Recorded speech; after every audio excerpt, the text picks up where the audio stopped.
So hello everyone, नमस्कार साथियों, स्वागत है आप सभी का एक बार फिर से डेली करंट अफेयर्स की क्लास में।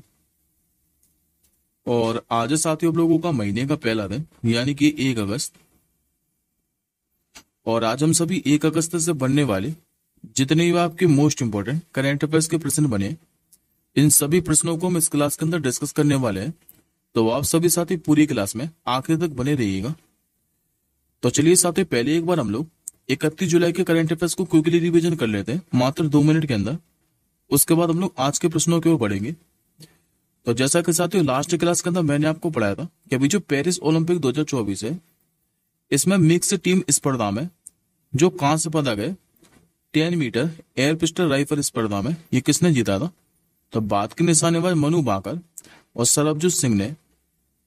अभी किस देश की सरकार ने जितने भी आवारा कुत्ते थे इनकी इच्छा मृत्यु के जो विवादास्पद कानून है इसको मंजूरी दे दी थी? तो तुर्की ने।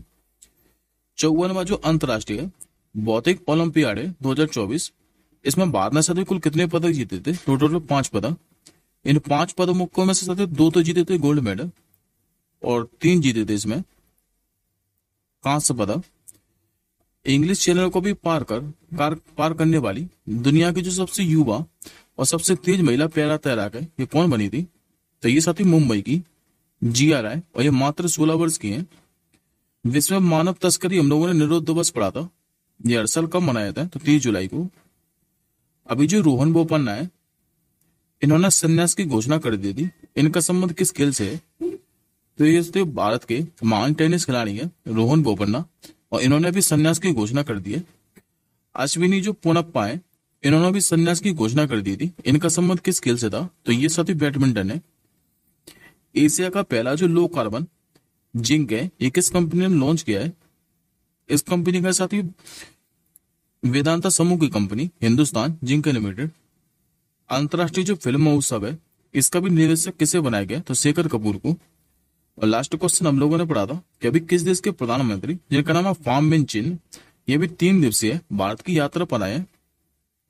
तो रणनीतिक और द्विपक्षीय संबंधों को बढ़ावा देने के लिए जो फार्म मिन चिन है, ये वियतनाम के प्रधानमंत्री हैं, और ये भी 3 दिवसीय भारत यात्रा पर आए हैं। अब आज के क्वेश्चनों की ओर बढ़ते हैं। आज का साथी आप लोगों का पहला क्वेश्चन अपॉइंटमेंट से संबंधित रहने वाला है।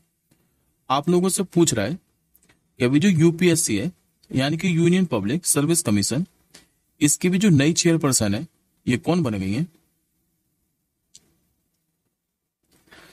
ये बन चुकी है साथियों प्रीति सूदन। आंसर होगा आपको ऑप्शन नंबर ए। ये साथियों आपको इमेज में दिखाई दे रही है, यही है प्रीति सूदन, जो कि अभी यूपीएससी की नई चेयरमैन बन चुकी हैं। अच्छा, ये प्रीति सूदन है कौन? तो 1983 बैच की ये आईएएस अधिकारी है और पूर्व केंद्रीय स्वास्थ्य सचिव भी है। यदि आप लोगों से पूछे कि प्रीति सूदन ने स्थान किसका लिया है, तो इन्होंने साथियों मनोज सोनी का स्थान लिया है। अब बात करते साथियों हम लोग यूपीएससी के बारे में। तो इसकी जो स्थापना है ये 1 अक्टूबर 1926 को हुई थी। मुख्यालय का है तो नई दिल्ली के अंदर। और संविधान का साथियों जो भाग 14 है, इसके अंतर्गत जो अनुच्छेद 315 है, 315 से लेकर 323 तक, इसमें यूपीएससी के बारे में बताया गया है। और एक क्वेश्चन याद रखिएगा साथियों कि यूपीएससी में क्या है कि एक तो अध्यक्ष होते हैं और 9 होते हैं इसमें सदस्य, यानी कि टोटल 10 सदस्य होते हैं यूपीएससी के अंदर। और इनका जो कार्यकाल है ये 6 वर्ष या फिर 65 वर्ष की आयु तक होता है, जो भी पहले हो। इनकी नियुक्ति की किसके द्वारा जाती है? तो राष्ट्रपति के द्वारा। अगला क्वेश्चन देखिए, हाल ही में जो एशियाई क्रिकेट परिषद है यानी कि एसीसी, इसके जो नए अध्यक्ष हैं ये कौन बने हैं? नाम है साथियों इनका मोहन सिंह नकवी। करेक्ट आंसर होगा आपको ऑप्शन नंबर बी। ये साथी जो मोहन सिंह नकवी है, ये पाकिस्तान जो क्रिकेट बोर्ड है इसके निवर्तमान अध्यक्ष हैं। और एशियाई क्रिकेट परिषद की जो रोटेशन नीति है, इसी के अंतर्गत इस साल के अंत में इसके ये अगले अध्यक्ष बनने वाले हैं। और इनका साथी जो कार्यकाल है ये 2 साल तक का रहने वाला है। ये स्थान किसके लेंगे? तो ये जय शाह का स्थान लेने वाले हैं, जो कि अमित शाह के बेटे हैं। बात करते हैं हम लोग एशियाई क्रिकेट काउंसिल के बारे में। तो इसका गठन हुआ था 19 सितंबर 1983 को। मुख्यालय इसका आपको कोलंबो श्रीलंका के अंदर देखने को मिलेगा। लेकिन अभी जो वर्तमान में अध्यक्ष है इसके जैसा है, इसके जो अगले अध्यक्ष बनने वाले हैं ये पाकिस्तान के मोहन सिंह नकवी बनने वाले हैं, तो याद रखिएगा। नेक्स्ट क्वेश्चन देखिए, हाल ही में प्रतिष्ठित रॉयल सोसाइटी ऑफ जो केमिस्ट्री है लंदन, इसके भी फेलो के रूप में किस भारतीय वैज्ञानिक को शामिल किया गया है? इनका नाम है साथी सुंदर गोपाल श्रीधर। करेक्ट आंसर होगा आपको ऑप्शन नंबर डी। दरअसल साथी ये जो सुंदर गोपाल श्रीधर है ये भारतीय रासायनिक जो प्रौद्योगिकी संस्थान है हैदराबाद में, इसके रासायनिक इंजीनियर मुख्य वैज्ञानिक है। और इनको भी हाल ही में क्या है कि प्रतिष्ठित royal society of chemistry London के फेलो के रूप में शामिल किया गया है। तो वन लाइनर क्वेश्चन है, खाली याद रखिएगा। अगला क्वेश्चन देखिए, इस क्वेश्चन पर साथ स्टार मार्क कर लीजिएगा, ये काफी ज्यादा महत्वपूर्ण क्वेश्चन है। अभी किस देश की साधु जो कि एक सोने की खान है, इसको भी यूनेस्को की विश्व धरोहर स्थल ये घोषित किया गया है। ये जो साधु सोने की खान है ये जापान के अंदर स्थित है और इसको भी हाल ही में क्या है कि वर्ल्ड हेरिटेज साइट घोषित किया है। और जापान में भी कहां पर, तो ये जो खदान है उत्तरी जापान में निकाटा के तट से दूर एक द्वीप पर स्थित है। ये साथ ही जो खदान है ये 400 वर्ष तक संचालित हुई है और 1989 में बंद होने से पहले ये दुनिया की सबसे बड़ी सोना उत्पादक भी थी। बात करते साथ हम लोग जापान के बारे में, तो पहले आप लोग मैप में देखिए जापान की लोकेशन।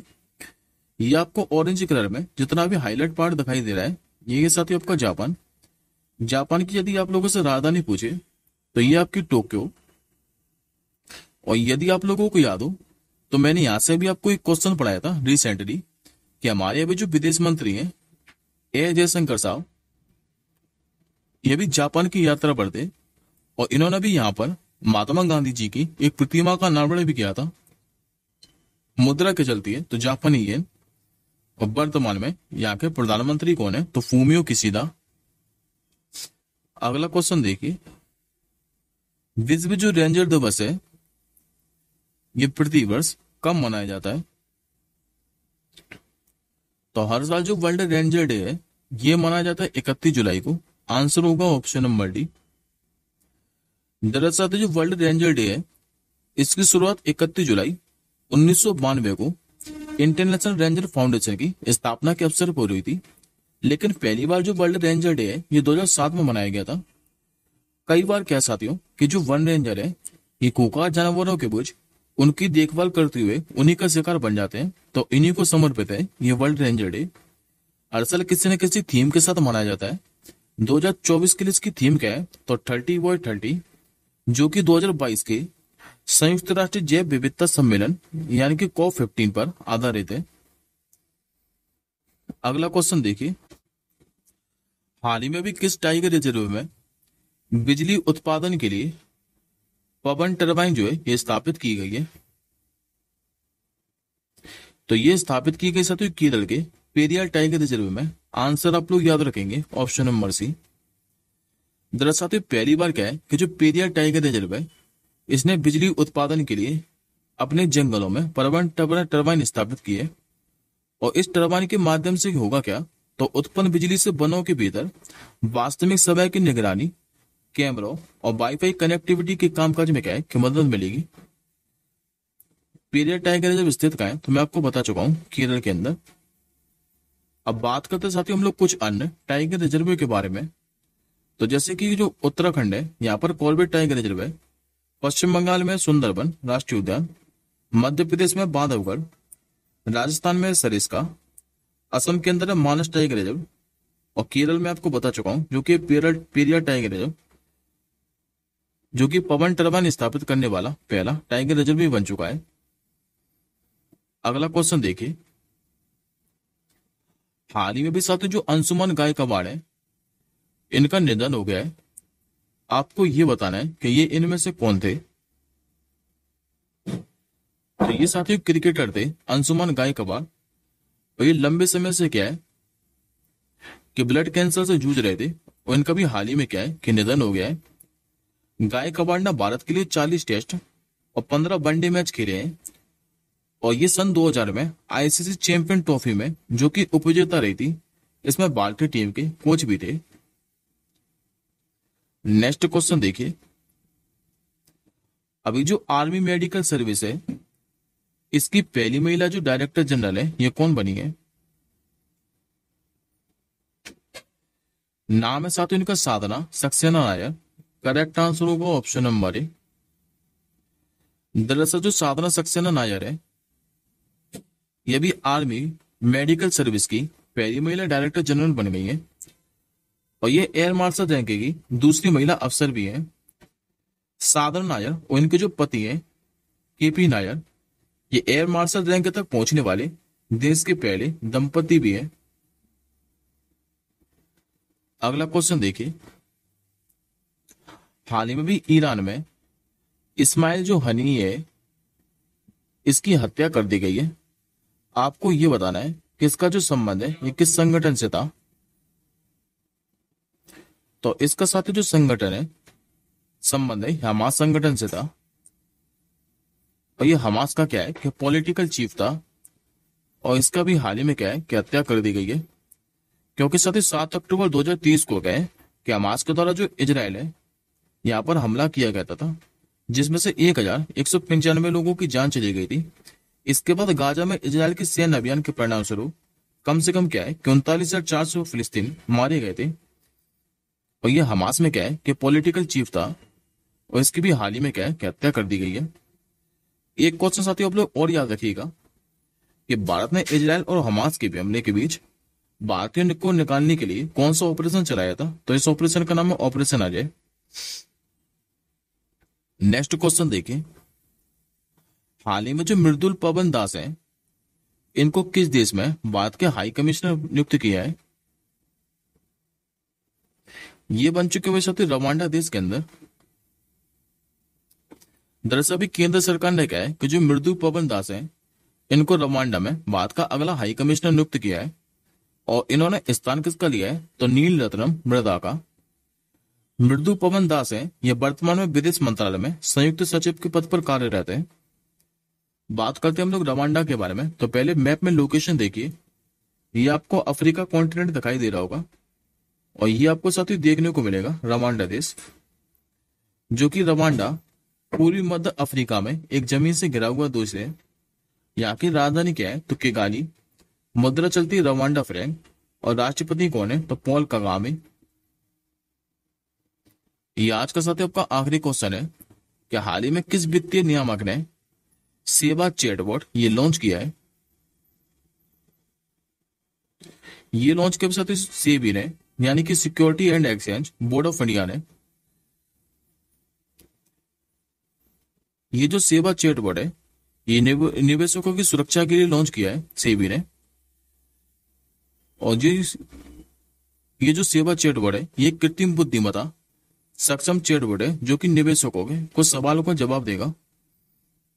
बात करते हैं हम लोग सेबी के बारे में, यानी कि security and exchange board of India. इसका गठन तो हुआ था 1988 के अंदर, लेकिन इसको जो वैधानिक दर्जा है ये 1992 में दिया गया था। मुख्यालय का इसका तो महाराष्ट्र के मुंबई में, और वर्तमान में इसके अध्यक्ष कौन है? तो माधवी पुरी। ये आज का आपका क्वेश्चन ऑफ द डे है कि अभी जो महिला एशिया कप है 2024, इसका खिताब किसने जीता है और पहली बार खिताब जीता है? ये भी बताइएगा कि फाइनल में हराया किसको है, और ये जो महिला एशिया कप है ये आयोजित कहां पर किया गया था? तो ये तीनों बातें आप लोग बताइएगा कमेंट बॉक्स के अंदर।